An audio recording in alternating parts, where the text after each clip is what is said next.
Бери дегенде бир жылдан бери Кесиптик кошундар федерациясынын айланасында окуялар тынчыбай келет. Алар бир нече жолу Жогорку Кеңеште каралып жаткан мыйзамга каршы чыкса, ошол эле учурда ичара араздашып, жетекчиликке дагы каршы турганын көрүп жатабыз. Албетте, бул окуялардын көпчүлүгү сиз экөөбүзгө көп учурда түшүнүксүз болуп жатат. Бир нече суроолор бар, ошолорго жооп алуу максатында биз профсоюздардын айланасында талкуу уюштуралы деп чечтик. Саламатсыздарбы? НТС телеканалынын эфиринде Ар тарап программасы. Менин аты жөнүм Айбек Бийбосунов. Биз менен бирге болууга баардыгыңыздарды чакырып кетмекчибиз. Урматтуу телегөрүүчү, анда бүгүнкү талкууга катыша турган коноктор менен тааныштырабыз. Биздин биринчи коногубуз Жогорку Кеңештин төрагасынын орун басары Мирлан Бакиров, биздин экинчи конок Кыргызстандын Кесиптик кошундар федерациясынын төрагасынын орун басары Канатбек Осмонов жана ошондой эле Кумтөр Голд компания ишканасынын Кесиптик кошун комитетинин төрагасы Калысбек Рыспаев. Урматтуу телегөрүүчү, бизге 4-чү конок катары экономика илимдеринин доктору Кубанычбек Идинов да чакырылган. Ал киши бир нече минутадан кийин биздин талкуубузга кошулуп калыш керек. Урматтуу телегөрүүчү, эгерде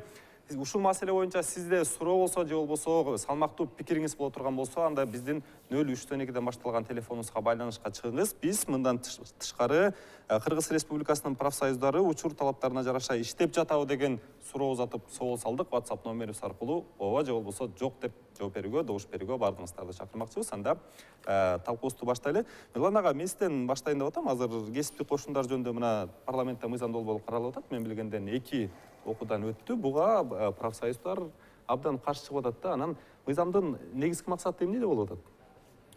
Чоң рахмат. Саламатсыздар, урматтуу телегөрүүчүлөр. Биринчиден бир аз тарыхына токтоло кетейин. Кесиптик кошундар бүт мамлекеттерде эле бар. Ошонун катарында Кыргызстанда дагы эгемендүүлүктү алганыбызга 30 жылга жакындап аткан болсо, тилекке каршы мындай бир алгылыктуу реформа болуп, ачык айкындуулук болбой, ичара араздашуу, ал жакпайт, бул жакпайт. Мына ушундай пикир келишпестиктер көбүрөөк болгондон улам биз эл өкүлү катары мыйзамга, бүгүнкү иштеп жаткан мыйзамга маани берип карап көрдүм. Мен жеке депутаттык катары бүгүнкү кабыл алынган иштеп жаткан мыйзам боюнча юстиция министрлигине запрос жөнөткөндө ал жактан жооп келди. Бүгүнкү мыйзам моралдык жактан эскирген. Кийин кабыл алынган баш мыйзам жана эмгек кодекс жана башка кээ бир мыйзамдарга карама-каршы келет деп. Ошондон улам биз жаңы мыйзам долбоорун сунуш кылдык.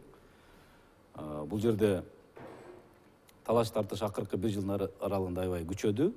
Бул эртелге чыгыш керек болчу. Мындан мурун да маселе көтөрүлгөн, бирок эч ким мындай даап барып, ошону ушул деңгээлге алып чыга алган эмес. Бүгүнкү күнү өкмөттөн да комиссия түзүлгөн, ведомство аралык, парламентте депутаттык убактылуу комиссия түзүлдү. Мыйзамдын маңызы, бүгүнкү биз сунуштап жаткан маңызы ачык айкындуулук болуш керек. Коомдук уюм болгон учурда дагы ал жерде мурас калган, союздан калган мүлктү башкарууда, сатууда ошол эле бюджеттен алынып аткан 300 миллион сом тегереги, бул эмгекчилердин эс алуу фондунан 300 миллион сом тегереги каражат бөлүнөт. Мына ошону башкарууда дагы өкмөттүн бир паритеттүү негизде рычагы болуш керек деген максат. Жаш боюнча чектөөлөр ал жерде депутаттар тарабынан киргизилген, ал боюнча талаштарыштар бар. Эл аралык профсоюздар уюмунан сунуштар келген. Мынча айтканда, кээ бир моменттер бар. Ал эми негизги максат болгон жумушчунун укугун коргоо, кандай бир коомдук уюмга биригүү, ал боюнча эч кандай тоскоолдук, эч кандай мындай бөгөт жок. Болгону ачык айкындуулук болсун деген максат. Түшүнүктүү. Канатбек ага, мына карап туруңуз, кесиптик кошундар жөнүндө алгачкы мыйзам 98-жылы кабыл алып, андан кийин 2004-жылы өзгөртүү киргизилген экен. Анан азыркы мыйзамдын демилгечилери айтып атат, убакыт өттү, демек мыйзамды өзгөртүүгө мукташтык бар бүгүнкү күндө депчи. Анан сиздер буга чейин акция уюштуруп, ар кандай социалдык тармактарда дагы каршы чыгып, бир топ адамдардын кызыкчылыгы бар биякта деп айтып атасыздар да. Анан мыйзамдын кайсыл жерлерине макул болбой атасыздар мисалы? Биринчи кезекте айтып кетишибиз керек, албетте биз мыйзамга тийбегиле ошол боюнча да кала берсин дегенден алыспыз. Айтып кетишибиз керек, Кыргызстандын профсоюздар жөнүндөгү мыйзамы ошол мурунку СССР мамлекетинин чөлкөмүндөгү республикалардын ичинен жакшы мыйзам деп эсептелип келген. Албетте убакыт өткөнгө байланыштуу жагдайлар өзгөрүп атат. Ошон үчүн өзгөртүү киргизиш керек. Биз эсимден кетпесе 12-13-жылы өзгөртүү киргизиш деген сунушту бергенбиз. Тилекке каршы ал ошол бойдон каралбай калып калган. Берген кишилерди эле билебиз. Андан кийин азыркы карама-каршылык эмнеден болуп атат? Биринчи кезекте жанагындай айтылып кеткендей жаш курагы боюнча чектөө киргизип атат. Эми бул дүйнөлүк профсоюздардын тарыхында мындай дискриминационный жаш курак боюнча ценз киргизген жок. Ачык айтып кетсек, жетектөө кызматчыларга 35 жаштан 65 жашка чейинки гана адамдар иштей алат деген чектөө сунуш проекти да бар. Анан буга каршы болуп атабыз. Эми бул коомдук уюм болгондон кийин мамлекеттик структура эмес, ошол жааттагы иштеген профсоюздун мүчөлөрү ишеним көргөзсө иштей бериш керек адам деген. Бул бир. Экинчиден, Кыргыз Республикасынын эл аралык уюмдардын астына алган милдеттемелери бар, ратификация болгон. Ачык айтсак, бул эмгектин эл аралык уюму деген бар. МОД деген Швейцария шаарында Женевада жайгашкан. Булардын конвенциялары бар. Ошонун 3 конвенциясы ушул жаатка туура келет. Ачык айтсак, 87, 98 жана 144 конвенциялар. Буларга карама каршы келген жерлер бар. Мына булар боюнча ошол уюмдар өздөрүнүн заключениялерин беришти. Кыргыз мамлекетинин жетекчилигине, жогорку кеңешке, бардык жерлерге жөнөтүштү. Андан тышкары айтсак, өкмөтүбүз дагы дал келбеген жерлерине ошондой терс заключениялер беришти. Дал келбеген жерлер бар деп. Талаш тартышкан маселелер ушулар. Калсбек ага, сизде талкууга кошоюн деп атам. Мына кесиптик кошундун өкүлдөрү, мүчөлөрү көп учурда мыйзамга каршы чыкканда, бул биздин көз карандуу болушубузга, кимдир бирөөнүн кол алдында кандайдыр бир көз карандуу болуп калышыбызга алып келет деп атат да. Эмне болгондо, кайсы жеринен, кайсыл мыйзамдын кайсыл бөлүгүнүн негизинде көз карандуу болуп калабыз деп чочулуп атасыздар, мисалы? Биринчиден, азыр Мирлан Исакбекович айтып кеткендей, мыйзам, Канат Дуспаевич айтып кеткендей, мыйзам көп жыл мурун кабыл алынган экен. Азыр заман өзгөрүлүп атат, баарды жаңыланып атат. Мыйзам да өзгөрүүгө тийиш, өзгөрүшү керек. Бирок, баягы мыйзам профсоюздар уюмуна тиешелүү болуп аткандан кийин, профсоюз уюм мүчөлөрүнүн макулдугу менен дагы эмес, өзлөрүнүн сунуштарын дагы эске алып туруп өзгөртсө туура болор эле да. Анан бул жерде жаңа кабыл алына турган мыйзамда айтылып атат, централизованный кылабыз деп, орусча айта кеткенде централизованный кылабыз деп атат. Бул баардыгы биригип келип туруп, жалгыз профсоюз уюмунун төрагасынын орун басарларынын комитет мүчөлөрүнүн дагы бир гана федерациянын төрагасы жумушка кабыл алат да, жумуштан кетирүү укугуна тиешелүү болмок да. Биз ошого каршыбыз. Эмне дегенде, эмгек коллектив, трудовой коллектив орусча айтканда, өзүнүн арасынан кимди туура көргөнү, ким менен иштешерин тандап туруп, баягы төрагалыкка же профсоюз уюмун жетектегенге шайлап берет. Кандайдыр бир деңгээлде мен бир суроо берейин деп атам, туура эмес болсо айтып коюңуз. Кандайдыр бир деңгээлде бул төрагалык, жетекчилик кызматты, ошол кесиптер профсоюздагы төрагалык кесипти, жетекчилик кесипти кызматты аркалаган адамдардын да бир каршы чыгып аткан көрүнүш болгон жокпу? Андай деп ойлобойм. Себебин айтайын. Бул мыйзам долбоору башталган күндөн баштап эле биз баягы, мисалы үчүн мен иштеген өндүрүштө объекттер бар да.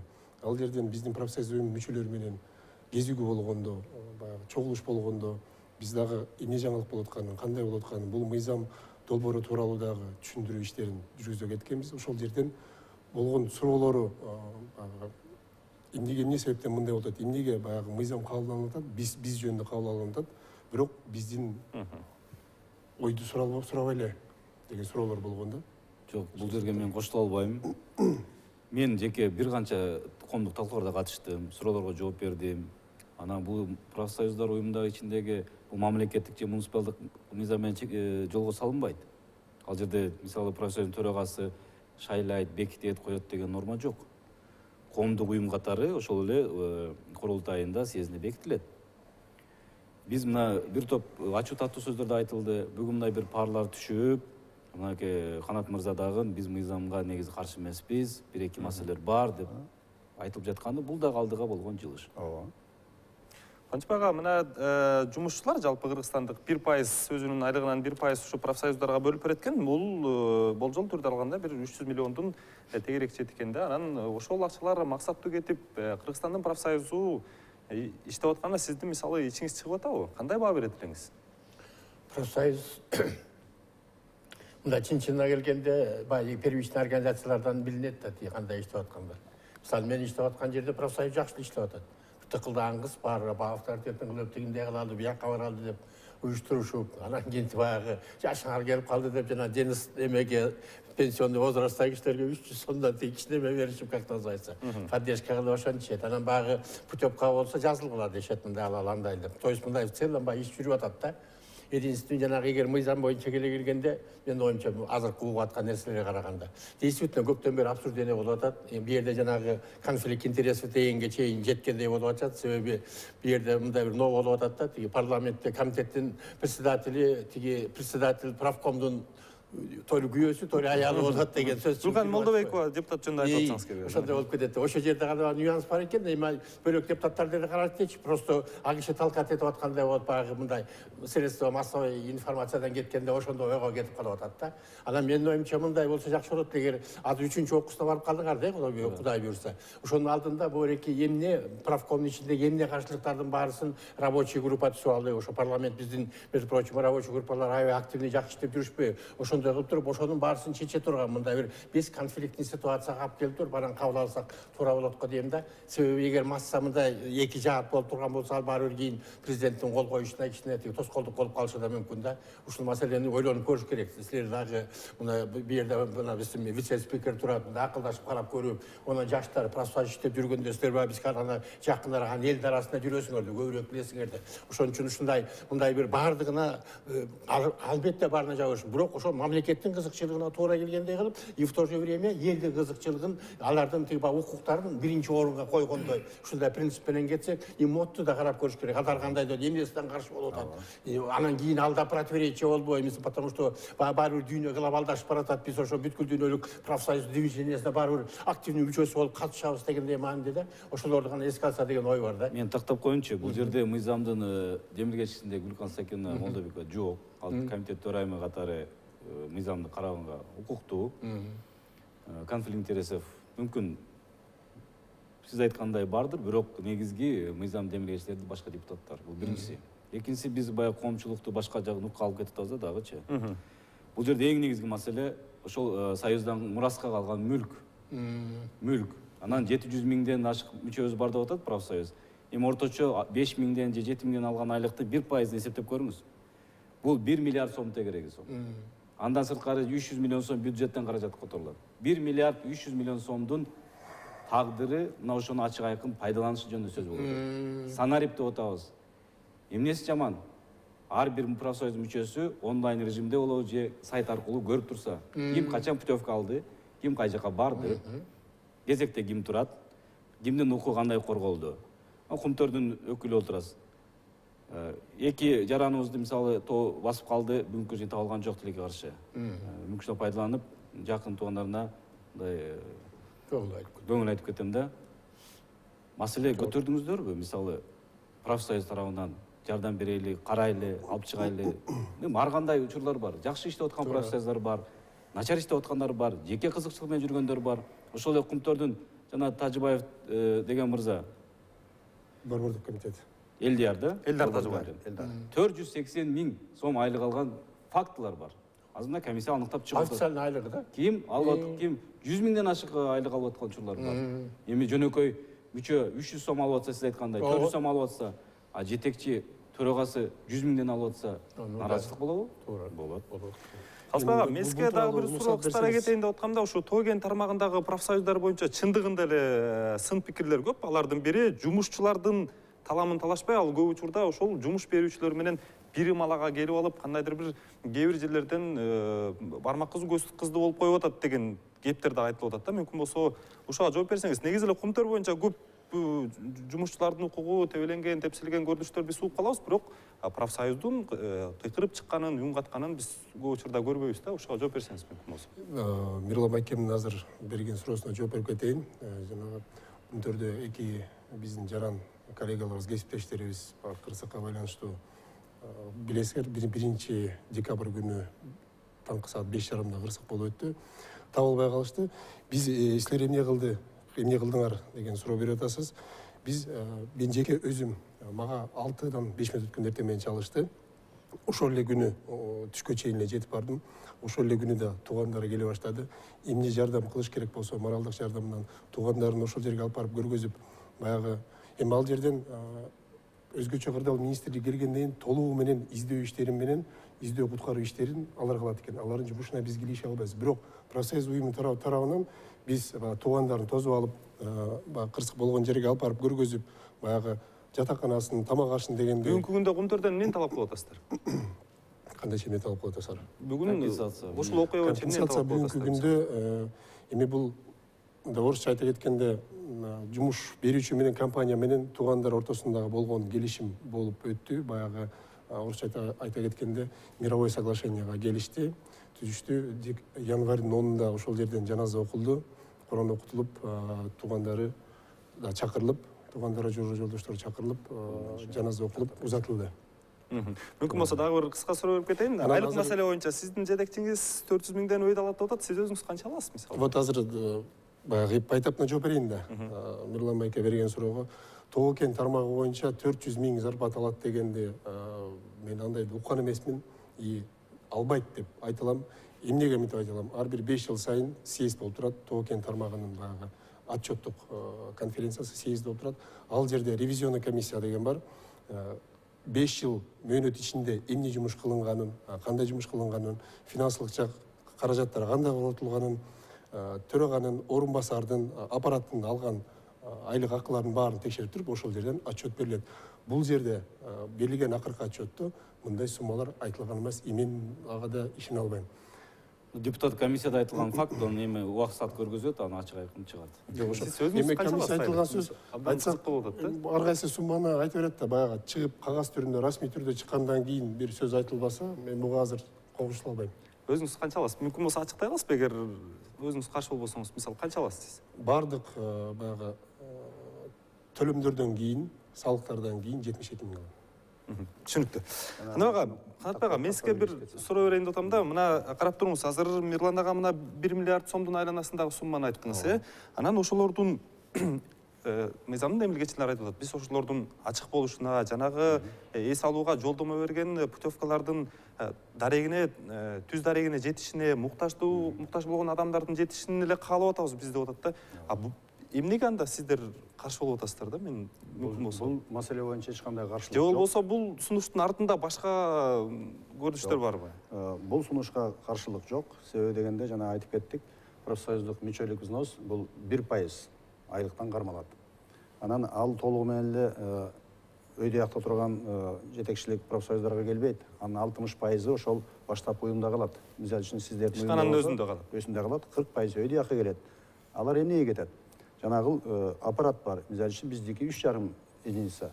Ошолорду кармаганга. Ошол профсоюздук активдерди, силерде профком төрагасы, ошолорду окутабыз жыл сайын. Семинар өткөрүп профсоюздук мыйзам жоболор боюнча. Көп нерселер чыгып атат, мыйзамдар, жоболор, башкалар, буларды беребиз. Андан тышкары эл аралык карым катнаштарыбыз бар. Ал жака жөнөтөбүз. Бизден алсак, мына эл аралык 2 чоң иш чарага биздин жаштардан 2 адамдан 2 жолу барып келишти, өткөн жылы. Андан тышкары аларга материалдык жардамга жумшалат. Анан бери келсек, жанагы эмгекчилердин ден соолугун чыңдоо фондусу.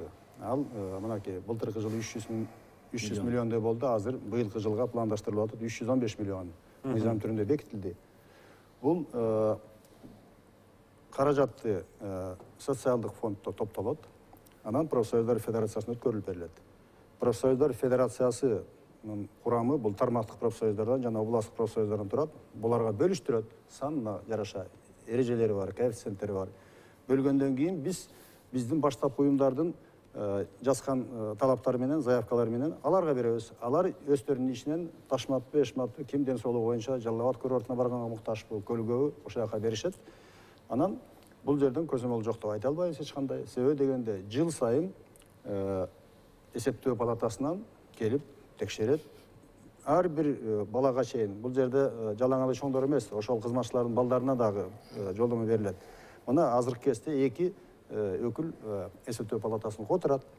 Мисалы үчүн биздин тармак 140 путевка алыптыр. Кимге бергенсиңер, кайсыл уюмда иштейт, ким болуп иштейт, стажы канча деген данныйлар барысы бар. Интернеттен кирсеңер аны табасыздар. Ал жағынан тықыр көзөмөл бар мамлекет тарабынан эсеп палатасы аркылуу. Ал жағынан даже талаш жоқ. Мисалы үчүн мына 18-нчи жылы мен путевка алып турмун, сурап атат. Сиз эмнеге алдыңыз деп. Мен айттым, иштегениме 37 жыл болду.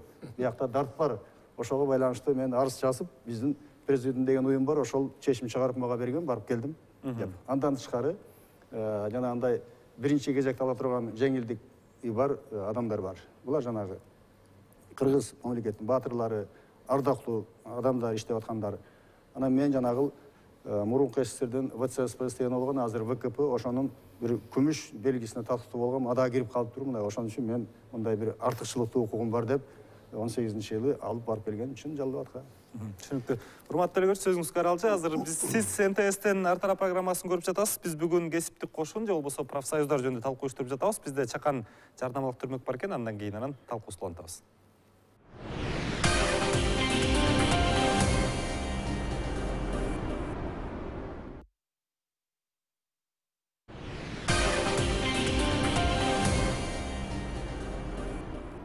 Урматтуу делегерчи, сиз СНТСтен түз эфиринен ар тарап программасын көрүп жатасыз. Биз талкуубузду улантабыз.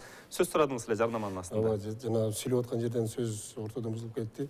Мирланбек Исапбекович айткан суроо боюнча профсоюз уюму акыркы болуп өткөн кырсыкта эмне роль ойноду, эмне кылды дегенде эң баштапкы этапта айтып кетпедимби кандай жумуштар аткарылды. Бирок эң биринчилерден болуп жанагы эмгек жамаат менен трудовой коллектив менен болуп аткан ситуацияны түшүндүрүп берип, кандай болгонун, эмне болуп атканын бар убакыты менен түшүндүрүү иштерин жүргүзүп аттык.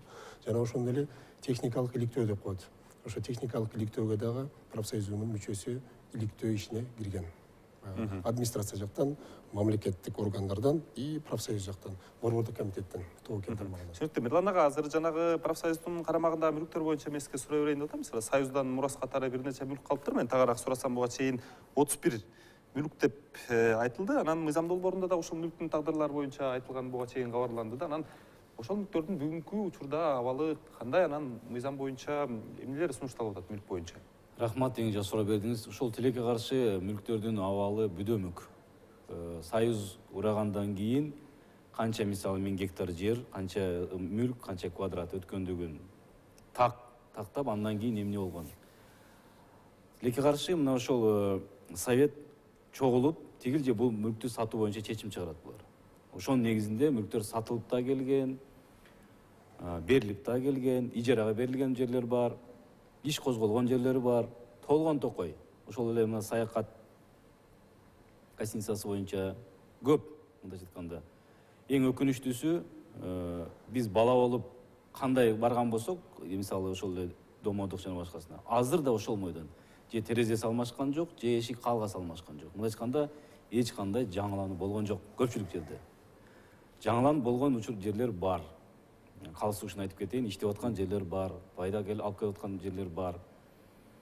Маселе мына ошондо болуп атат да, бул мүлк биздин күжүрмөн Союз убагындагы эмгекчилерден калган мурас, мына ошолордун менчиги. Бул бүгүн бир Асан Акуновдун же Осмоновдун же Баланчанын жеке менчиги эмес. Ал элдин байлыгы. Элдин байлыгы болгондон кийин ал ачык айкын бүгүнкү заманга жараша. Өзүң башкара албайсыңбы? Анда бер менеджерге бер дагы башкарсын, берсин, жакшыртсын. Сиздер ошол доля менен, мүлктүн долясы менен кирип, путевкасын берип, балдар эс алып келе берсин. Бүгүнкү мындай заман талабына жараша подход болуш керек деген маселе болуп атат да. Тилекке каршы ал боюнча дагы көп маселелер чыгат, көп иштер козголгон. Коомчулук, мен ойлойм, убакыт келгенде ачык айкын билет. Комиссиянын, депутаттык комиссиянын жыйынтыгы менен бир топ маселелер чыгат, и бир тобу камалат. Түшүнүктүү. Канчбек ага, ушул мүлк маселе боюнча сизден да бир нерсени сурайын деп атам да. Мисалы, ошол өкмөт киришкенде эле ошол мүлктүн акыбалы өзгөрүп, көп нерсе өнүгүп кетет деп ойлойсузбу бул тармакта? Мыйзам боюнча караганда деле бир чети, мисалы, профсоюздорго коомдук уюм болгондон кийин мыйзамда да жазылуу экен, ага өкмөт кийлигишпеш керек, кыймыл аракетин. Анан экинчи тарабынан жанагындай көрүнүш болуп атпайбы? Эмне деп жооп берип кетиңиз ошого? Өкмөт деле кийлигишпейт. просто жанагы абдан туура айтылып атат. Жанагы илгерки ойдон да тургандай болбой, жана профсоюзга чогулган акчалардан ошолорду мындай жакшырткан эмелер болуш керек да. Мен мисалга алып ойсколду көрүп жүрөм, ал жагын куруп койду, оңдоп атат. Мындай жыгыштар бар да, бияна гостиница курду, жаңы жана плавательный бассейн курулду биягында. Ушундай болуп, ошондой кылып мисалы жыргалаң токтоп калды практически. Жетөгүздү да нормальный кылып коюшту. Мен билгендерденчи бияк жагында билгенде. Жаллап аткан болсо бармактап жүрүшөт, суу туу боюнча деп. Ошолорго жардам бергенде дагы, я думаю, эгер өкмөт раз 300 миллион берип аткандан кийин мүмкүн дагы жардам берип, ушуну багы элге салганда биринчиден арзан, экинчиден өздөрүнүн профсоюздуку, анан үчүнчүдөн ошондой жерлерге мындай путевка алып, өзгөчө ооруп аткан, ашказан ооруп аткан, тиги боор ооруп аткан, тиги улар жалдап атпысыз демеле, тиги эмеден тиги Карлабарадан кеч калып эмеге сапат боюнча кем калбай деп жүрбөй. А Жыргалаңдын суусунун составы аябай жакшы деп жүрүшөт мындай эметкенде. Ошондой жерлерди асыбай жеткенге, я думаю, мамлекет, өкмөт жардам берсе болот, бюджет жардам берип мындай кичине, эгерде булардын акчасы жетпей аткан болсо, ошолорду оңдоп. Кстати, вот кумтөргө окшогон ишканалар, они могут выделить деньги и поднимать такой-то, анысында мисалы Ысыкөлдү көтөрүп ачыкпайбы. Азыр даже барып Жыргалаңды көтөрүп койсоңор болот, сонун кылып. А дегенде даже өзүңөргө кылып, профсоюз менен чогулуп туруп, сонун курорт кылып койсо, жана тактакай суу жөнөдө агып кеткенден көрө эле салып айыгып жыргабайт беле. Тик Карлабага барага барат, анан тияка барат деп Кудай назар унтатпай, бир жерден ошол сууну ичип, ошол менен айыгып кетсе жакшылар нерсе болот. Я думаю, бул жагына келгенде мамлекет менен, өкмөт менен тиги профсоюздун монда айкалышып, эл үчүн деп иштегени, я думаю, можно поддержать это дело. Мүлк боюнча сиздин пикир? Мүлк боюнча, бул жерден мындай сөздөр көп айтылып келатат. Союздун убагында боюнча келатат, Союздун убагында жакшы эле, азыр өзгөрбөй атат, өзгөрсө дагы жай өзгөрүп атат деген. Бир нерсени айтып коюшум керек мен.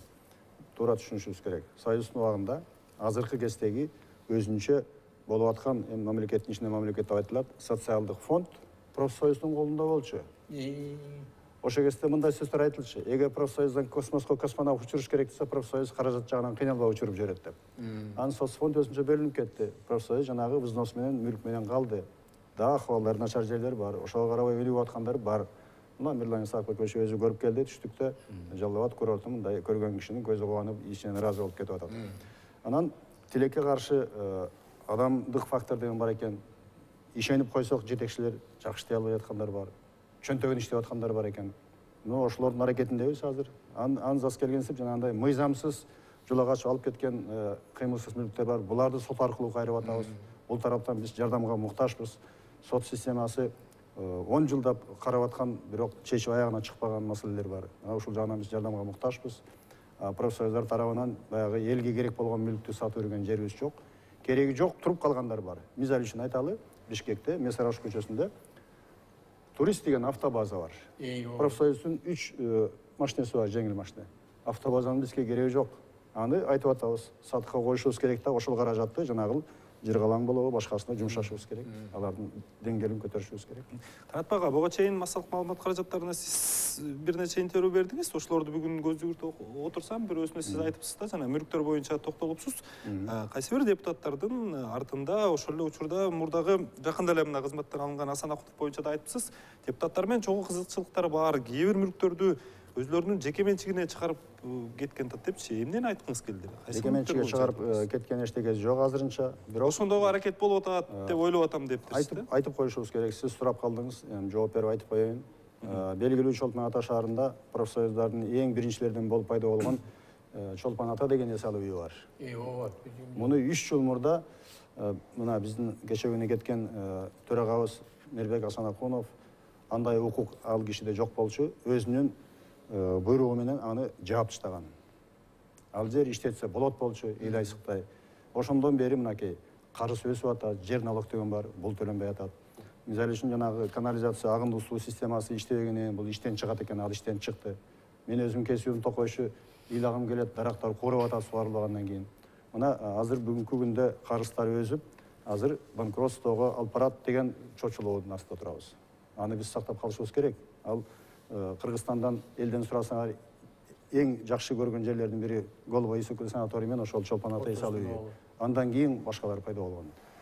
Ошон үчүн ошондой жагдайлар бар. Муну кандай деп түшүнөбүз? Ошол астына алып ойлонгон банкротствого алып бара турган ой деп түшүнөбүз. Андай укук төрагага берилген эмес. Профсоюз деген эң демократичный уюм болуп эсептелет. Башынан эле жаратылышынан тилекке каршы жана кеңештен сурабай туруп аны жаап таштаган. 2017 жылы. Жана айтып кетпедиңизби Айбек мырза? Мүлктөр боюнчачы биз мына комиссиянын атынан запрос жөнөтөбүз, тилекке каршы жооп ала албай атабыз. Жооп бербейт, себеби биз коомдук уюмбуз, биз эч кимге баш ийбейбиз. Биз мамлекет ичинде мамлекетпиз деген эле мамиле болуп атат да. Мындай бир убакыт келди да, агам айткандай бир Кыргызстандын мамлекеттин кызыкчылыгы үчүн келгиле, өзүңүздөр башкара албай атасыздарбы? Чогуу анда талкуулайлы дагы бир жолун табайлы. Башка мамлекеттин артта калбайлы. Ошол эле профсоюз бар, коңуш мамлекеттер, башка мамлекеттер мүлкүн үлүш катары отурат дагы, башкаруучу башка. Менеджер башкарган жерде өзгөрүү бар. Туура, мен калысы үчүн айтайын, Жалал Абад курортуна барып, өз көзүм менен көрүп, жаңы корпустар курулуп атканын башкасын көрүп келдим. Жакшы. Бирок агам айткандай, потенциал дагы чоң. Жалал Абад шаарынын, Жалал Абад курортунун суусу бул Кыргызстандын визиттик карточкасы болуш керек да. Уникалдуу. Мүмкүн болушунча туристти тартканга, ошол эле эс алуучуларды жакшынакай маанада тосуп узатканга толук шарты бар. Ошондой жерлерибизди пайдалансак деген ойдомун да толукчу. Түшүнүктүү. Урматтуу коноктор, азыр мен бир эки анча ойдо калдым да, эки тараптуу уккандан кийин мисалы, эки тарап тең азыр профсоюздарды бир тарап мыйзам долбоору менен, башка бир сунуштар менен өнүктүрөлү деп атабыз. Ошол эле учурда силер дагы ошондой ойдо болуп атасыңар да. Анан мыйзам долбоорунда карама каршылык каяктан келип чыгып атат? Ага суроо бердиңизби? Мүмкүн болсо сиз деле жооп берсеңиз болот. Мен айтып берейин, мисалы үчүн жанагыл айтып кеттик го, Кыргыз Республикасынын эл аралык уюмдардын астында алган милдеттенмелери бар. Жогорку кеңеш аркылуу ратификация болгон. Ошол эмгекчилердин биригүүгө болгон укуктарын чектөө жок. Ал ээн эркин биригиш керек деген. Мына бул боюнча Мирлан Исакович далай көргөн, жана эмгектин эл аралык уюму бар. Булардын жазган заключениясы бар. Кайсыл нерсе карама каршы келип атат. Аны айтып өттүм мен 3 конвенциясы. 87-ci, 98-ci жана 144-ci. Андан кийин айтсак, ООН деген уюм бар, эл аралык. Булардын Кыргызстанда өкүлчүлүктөрү бар. Булар айтып атат, туура эмес келген жерлери бар деп. Андан тышкары айтып коелу, эми бүткүл дүйнөлүк профсоюз деп койсок болот, Международный конфедерация профсоюздар. Булардын мынакей Шарон Бароу деген аял адам бүгүн да келди сунушу. Эгер силер ошол бойдон кете берсеңер, Кыргызстандын профсоюздары ал жерде ассоциированный мүчөбүз. Эгер бул бойдон кете берсеңер, андан чыгарылып калышыңар мүмкүн деген эскертүү кат келди. Булар бар. Анан кийин СССР мамлекетинин чөлкөмүндө калган ВЦСПСтин ордуна ВКП деген уюм бар. Булар жазды, туура келбейт деп туруп. Профсоюздун жаратылышына туура келбейт дегендер бар. Мына ошол эле нерселер карама каршылык жаратып атат. Анан Мирлан Исакович буга чейин бир канча жолу жолукканбыз, теле дебаттарга чыкканбыз. Ошолорду чогултуруп эле кеңешип, мындай кабыл ала турган бардык тарапты эл аралык масштабта Кыргызстан уят болбой турган деңгээлге алып келсек эле маселе чечилчү болуп турат. Дагы бир нерсени уруксат берсеңиз айтып кетейин. Кыскараак мүмкүн болсо. Кыскараак. Бул мыйзам долбоор мен карап көрсөм, биздин кошуна Казакстан мамлекетинин профсоюз жөнүндө мыйзам долбоорунан алынып жазылган экен. Көбүнчө билебиз, ал мамлекетте 2014-жыл бул мыйзам кабыл алынган. Аларда биздикиндей талаш тартыш болбоду, биздикиндей мындай сөз эркиндиги ал жерде чектелүү, билесиздер. Кабыл алды. Азыркы кезде Казакстан профсоюздар федерациясында хаос, дүйнөлүк профсоюздардан буларды чыгарып койду. Эми мынакей 6 жыл өткөндөн кийин Казакстандын парламенти ошону түшүнүп, кокуй болбойт экен, мындайда уят болуп аткан экенбиз деп, ошол жанагы айтып аткан кемчиликтерди азыр оңдоп атышат. Мынакей. Эми биз ошону кайталашыбыз керек. Мыйзам долбоорунун түпкү максаты эмне деп ойлойсуз анда? Кандай? Мыйзам долбоорунун азыр сунушталып жаткан максаты, түпкү максаты эмне деп ойлойсуз? Эми заманбап бүгүнкү турмушка туура келген нормаларды киргизиш керек. Анан жанагындай карама каршы келген нерселер алар орун албаш керек мыйзамдан деген ойдомун. Кошумчалашпа алсага? Мен айтып коеюн бир эки сөз. Биз эгемендүү көз карандысыз мамлекетпиз. Биздин баш мыйзам конституция бар. Конституцияга ылайык бардык мыйзамдар шайкеш келиш керек. Эл аралык уюмдардын сунушун туура эске алып, эгерде орчундун бири болсо өзгөрткөнгө биз ар дайым айтып келебиз, даярбыз деп. Эгерде сиз Айбек мырза мүчө болуп кирем десеңиз, же Кубанычбек Идинович кирем десе, эч кандай тоскоолдук жок. Мисалы, биригем деген адамды кантип сиздер бирикпегиле деп айта алабыз. Туурабы? Ал мындай жөнөкөй шылтоо да. Маселе, мен жеке пикиримде биз мындай жана бекер айткан жокмун, парлар түшүп, бир аз талкуулар болуп, ачык сөздөр айтылып, башка болуп, азыр мындай бир пикирге келгендей сезилип атат да. Мына азыр отурайлы, карайлы деген сөздөр чыгып атат. Азыр деле биз каршы эмеспиз. 3-окууга чейин дагы мүмкүнчүлүк бар. Дагы бир нерсе, маанилүү нерсе айтып кетейин мен. Мыйзамда тилекке каршы мурунку мыйзамдан өзгөчөлөнүп, студенттер менен пенсияга чыккан адамдар профсоюзга кирбей калыптыр. Атам замандан келе аткандан бүткүл дүйнөдө студенттер профсоюзга мүчө болуп келген. Студенческий профсоюз деген көкүрөгүбүздө ошолордун мүчөсү болгонбуз. Мен даже ошол кезде эле ошол ишти алып барып турмун көрсө, тагдырым мага ошого барып иштесин деп турган окшойт. Пенсионерлер, алардын тагдыры даже жанагыл пенсия жөнүндөгү мыйзамда жазылып турат. Пенсионерлердин кызыкчылыгын профсоюз коргойт деп. Анан ошолор жаңы мыйзам боюнча кирбей калып атат. Муну Причинасы эмне? анысын айтпайт. Ал жерде алар жөнүндө сөз жок.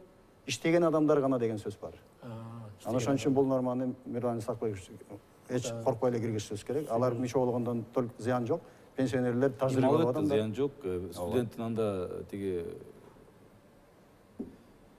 кайсыл акчасынан взнос төлөйт. Пенсионер алып аткан арзыбаган пенсиясынан взнос алабыз. Эми айтып атпаймынбы? Эң негизгиси бул жерде кайсыл жашта болбосун, ким болбосун, кайсыл уюмга болбосун биригем дегенге эч кандай тоскоолдук жок.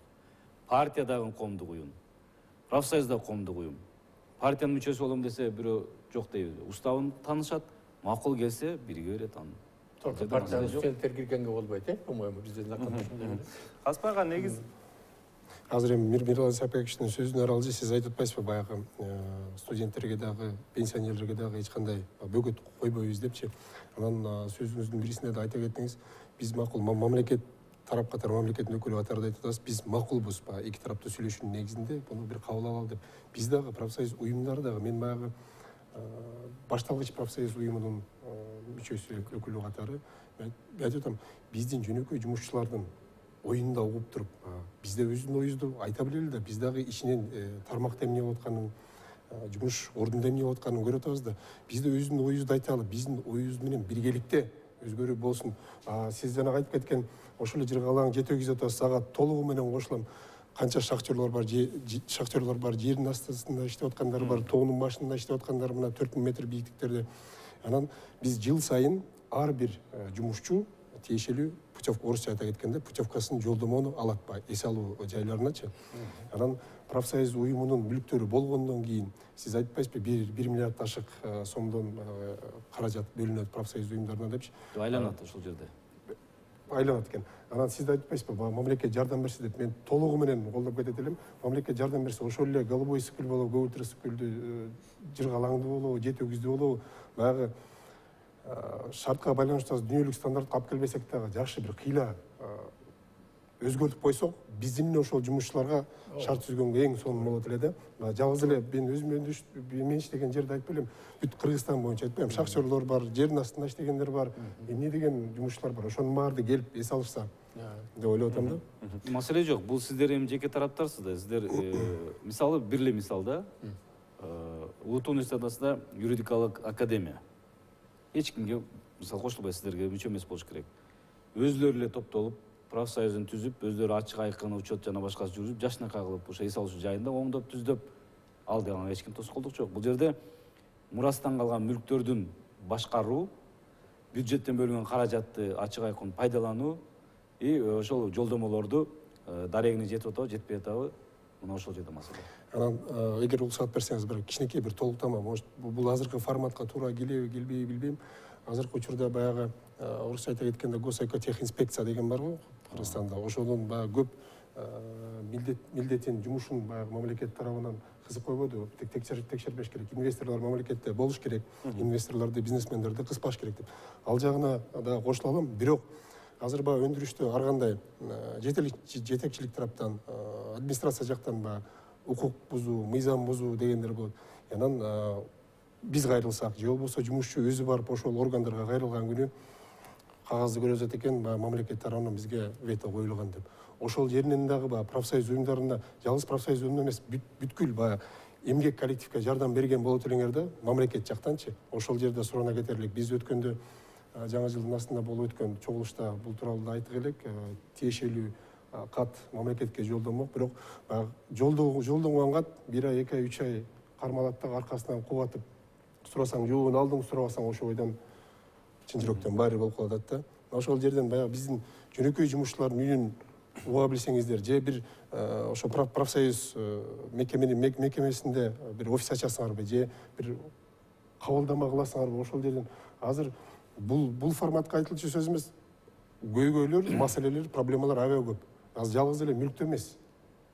Ошо мүлктү жараткан бюджетти алып келген эмгек коллектив, эң биринчи очередь азыр эмгек коллективди карасак, ошолордун көйгөйүн угуп койсок, чечкенге жардам берсек, анан Кочмок ага, мен сизге бир акылдуу суроолордун бирин берейин деп атам да, убактыбыз аягына келип жетип калды. Азыр мен сизге бере турган суроо мындай болуп атат да, мисалга ушул мыйзам долбоору менен профсоюзду өкмөт кандайдыр бир деңгээлде ишине кийлигишип башкарганга аракет кылып атабы, же болбосо тескерисинче жардам берейин деп атабы? Ушул суроо болуп атат да азыркы учурда. Бир тартипке алып келели деп аткан нерсе да. Экинчи тарап айтып атат, жок андай эмес, бизди көз каранды уюмга айлантайын деп атат депчи. Жок, көз каранды уюмга айланбайт. Мен баягы өткөн жолу эртебеде экен дагы бир каналда сүйлөшүп атканда бир айтканым бар болчу. Жанагы мисалы Кыргызстанда жашап турган организация, мисалы Газпром деп коелу да. Ошо Газпром өзүнүн профсоюзу бар, жанагылар айткандай. Ну бирок эч кимге баш ийбейт экен деп. Ошонусу болбойт го дегенбиз да биз ошондо сүйлөшкөндө. Наоборот, кимдер ошо Кыргызстанда жашап аткан кандай коллективдин профсоюз болсо дагы ошол барып жана федерацияга чогулгандай кылышыбыз керек да. Себеби биз кичирээк мамлекетпиз, анын ар бирин койбой, эми ким эмне менен заниматься этип атканын билбей алышыбыз да мүмкүн да. Ошон үчүн ошонун жагынан келгенде мындай единый контроль болгону жакшы да. Государство менен чогулуп акылдашып туруп, ошо жанагы президиумуңар болобу, пленумуңар болобу, съездиңер болуп, ошондой кылгандай болот. То есть вне Федерации профсоюза Кыргызстана бөлөк болбош керек деген мааниде да. Кичине бир жактан кыскандай болуп көрүнөт, а экинчи жагынан ошолорду чогултуп, мындай биз мындай бир мобильный бир максатта иш кылалы дегенге жардам бере турган нерсе да. Анан экинчи бир маселе мынча болуп айтылган. Абдан жакшы айтып атат. Эгерде коллективдердин ойлору болсо, может быть, 3-чү окуунун алдында дагы бир сера кайратыгы, ошо жерде каерде сөз чыккан жерге дагы бир обсуждение кылып койбойсуңар. Кошо барып эле профсоюздан барышып, может быть, силердин комиссиядан, бу эксперттердин кошо ошо жерден кана момундай болуп атат, окуп чыккырачы, карап көрүү, жак эмнеңер бар деп туруп, кошуп киргизип койсо менимче закон только выиграет. эгер Мына азыр Мирлан ага акылдуу суроо берейин деп атам да. Мисалы чындыгында эле эмнеге мына бизде Калысбек агабыз айтып атат, биз менен эсептешпей атат депчи. Эмнеге профсоюз көчөдө митинг кылып депутаттардан мыйзамды өзгөртүүнү талап кылып атат, а сиздер болсо имараттын ичинде кабыл алып атасыңар да, ортодо ошондой пикир жаралып атат да, биз мындай демилгечилер как будто качып жүргөндөй болуп атат да. Мен айтып атпаймынбы? Мыйзамдын табияты ушундай, коомдук талкуу болот, сайтка илинет. Биз бир канча жолу тегерек столдорду өткөрдүк. Сунуштар келди, кабыл алынды, четке калган четке кабылды. Табият ушундай. Эми ар биринин сунушун кабыл ала бербейт да. Ошондуктан мен айтып атам, эгерде конкреттүү сунуш болсо, редакциялык гана азыр. 3-чү окууда регламент боюнча редакциялык гана кабыл алынат. Бул бир. Эми ушул менен кабыл алынып эле бул таптакыр мораторий болду, өзгөртүлбөйт деген да норма жок да. Мыйзам акыр иштеп кетсе, иштегенден көрүнөт кемчилдиктери. Бул эми конституция эмес да. Туура. Мораторий, референдум жарыялаш керек деген мүчүлүштөр болсо, ал мыйзам ченемдүү ар кандай өзгөртүүлөр кабыл алынып кете берет. Бул жашоо, мыйзам дагы бир тирүү организм сыяктуу. Талап кылынса өзгөрүлөт, кошулат, алынат. Бул мыйзам ченемдүү көрүнүш.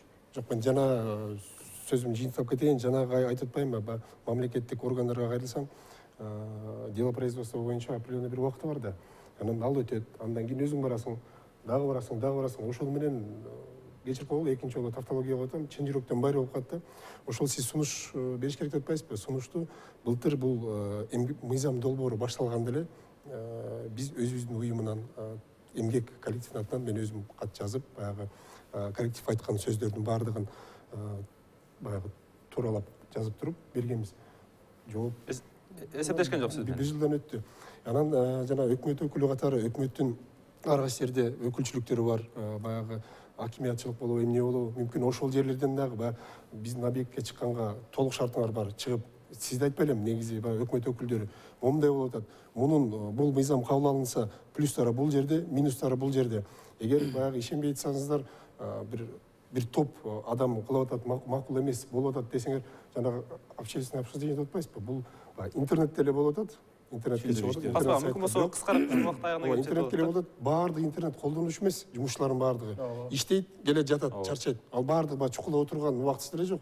Муну бул жергиликтүү жеринде кылса, может баягы бир ортодо бир ой чыгат беле, чечиле турган деген. Түшүнүктүү. Биздин убакыт аягына келип жатат, мүмкүн болсо кыска жооп бересиз, 10 секунд. Бул жерде эки эле кызыкчылык. Биринчи жана жаш курак боюнча, экинчи мүлктү башкаруудагы өкмөттүн киришүүсү боюнча эки эле кызыкчылык. Ал эми жөнөкөй мүчө үчүн көп деле ал жерде кызыкчылык. Эч ким ал жерде укукту чектеген жок. Эч кандай маселе жок. Ошондуктан биздин максат ачык айкын болуш керек. Туура. Бүттү. Түшүнүктүү.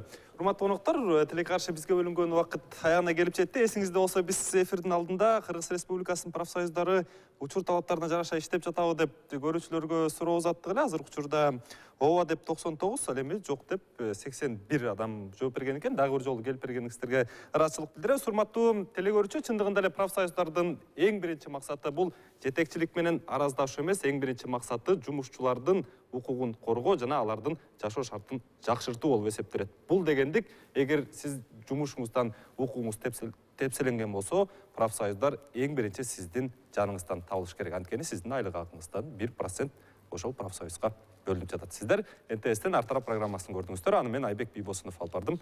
Аман туруңуз.